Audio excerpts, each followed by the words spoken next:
Halo Salve, salam jumpa saudara-saudari sekalian. Saya Romo Doni Migo dari Keuskupan Maumere. Saya akan menemani kalian dalam renungan mingguan Sabda Kehidupan. Selamat mendengarkan. Dalam nama Bapa dan Putra dan Roh Kudus. Amin. Tuhan bersamamu dan bersama rohmu. Inilah Injil Yesus Kristus menurut Santo Lukas. Dimuliakanlah Tuhan. Janganlah takut, hai kamu kawanan kecil, karena Bapamu telah berkenan memberikan kamu kerajaan itu. Jualah segala milikmu dan berikanlah sedekah. Buatlah bagimu pundi-pundi yang tidak dapat menjadi tua, suatu harta di surga yang tidak akan habis, yang tidak dapat didekati pencuri, dan yang tidak dirusakkan ngengat. Karena itu, di mana hartamu berada, di situ juga hatimu berada. Hendaklah pinggangmu tetap berikat dan pelitamu tetap bernyala. Dan hendaklah kamu sama seperti orang-orang yang menanti-nantikan tuannya yang pulang dari perkawinan, supaya jika ia datang dan mengetok pintu, segera dibuka pintu baginya. Berbahagialah hamba-hamba yang didapati tuannya berjaga-jaga ketika ia datang. Aku berkata kepadamu, sesungguhnya ia akan mengikat pinggangnya dan mempersilahkan mereka duduk makan, dan ia akan datang melayani mereka. Dan apabila ia datang pada tengah malam, atau pada dini hari dan mendapati mereka berlaku demikian, maka berbahagialah mereka. Tetapi ketahuilah ini, jika tuan rumah tahu pukul berapa pencuri akan datang, ia tidak akan membiarkan rumahnya dibongkar. Hendaklah kamu juga siap sedia, karena Anak Manusia datang pada saat yang tidak kamu sangkakan. Kata Petrus, Tuhan, kamikah yang engkau maksudkan dengan perumpamaan itu atau juga semua orang? Jawab Tuhan, jadi siapakah pengurus rumah yang setia dan bijaksana yang akan diangkat oleh tuannya menjadi kepala atas semua hambanya untuk memberikan makanan kepada mereka pada waktunya? Berbahagialah hamba yang didapati tuannya melakukan tugasnya itu ketika tuannya itu datang. Aku berkata kepadamu, sesungguhnya tuannya itu akan mengangkat dia menjadi pengawas segala miliknya.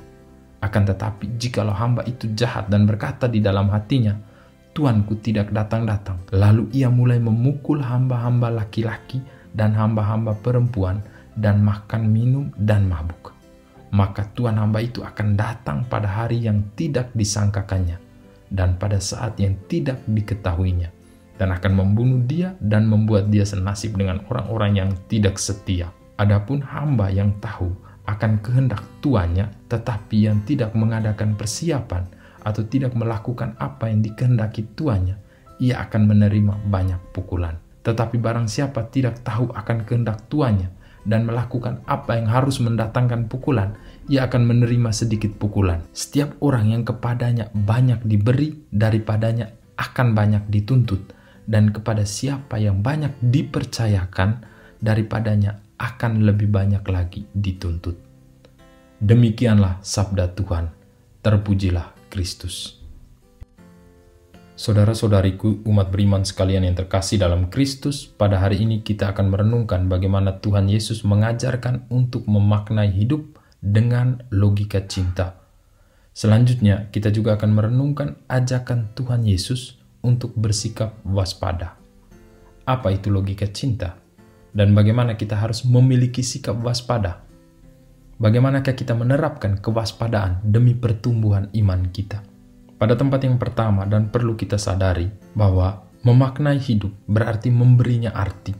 Dalam bacaan Injil hari ini, Tuhan Yesus menekankan bukan hanya kita memberi arti pada hidup, tetapi kita tidak terikat pada kecemasan-kecemasan dunia, seperti kekayaan dan lain-lain. Sebab kekayaan yang kita miliki itu merupakan pemberian dari Tuhan. Kadang orang berpikir hidup akan berarti jika ia memiliki banyak harta dan jika ia mampu membeli segala sesuatu. Demi mencegah pandangan-pandangan yang keliru tentang hidup yang bermakna, maka Tuhan Yesus mengajarkan kepada kita untuk menerapkan logika cinta, yakni menjadikan hidup kita bermakna bagi orang lain. Cinta menjadi landasan dan alasan untuk berpikir dan bertindak. Melalui logika yang kita sebut sebagai logika cinta ini, selalu ada kehendak untuk berkorban demi kebahagiaan sesama. Tuhan Yesus sebenarnya sudah menunjukkan kepada kita apa yang dimaksudkan dengan logika cinta, yakni melalui penderitaannya pada kayu salib, wafat, dan bangkit. Tuhan Yesus menderita agar kita bahagia. Tuhan Yesus menderita agar kita terlepas dari dosa-dosa kita.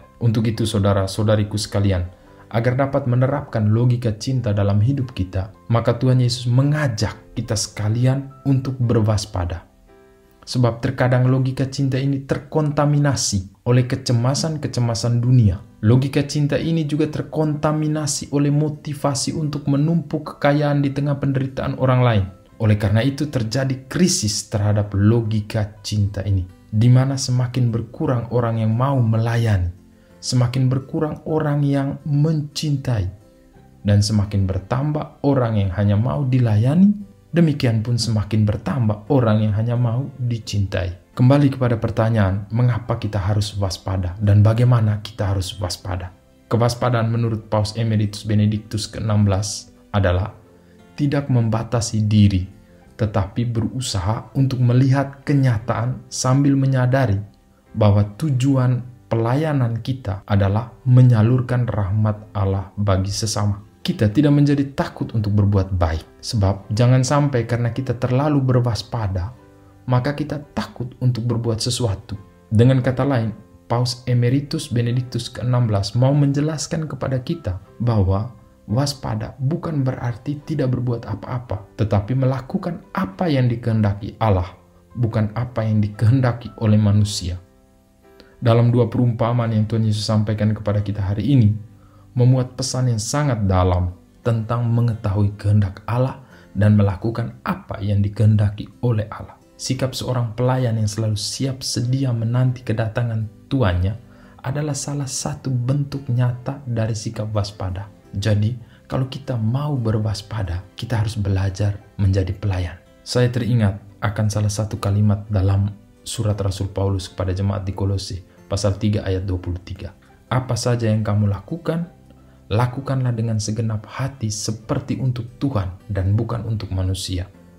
Saudara-saudariku, marilah kita minta rahmat dan kekuatan dari Tuhan Yesus Kristus, agar kita dapat berwaspada dari keinginan-keinginan kita, dari sikap-sikap egois kita, sehingga kita mampu melihat diri kita sebagai instrumen yang mampu merealisasikan kehendak Allah di tengah dunia. Tuhan Yesus memberkati kita sekalian, Bapa, Putra, dan Roh Kudus. Amin.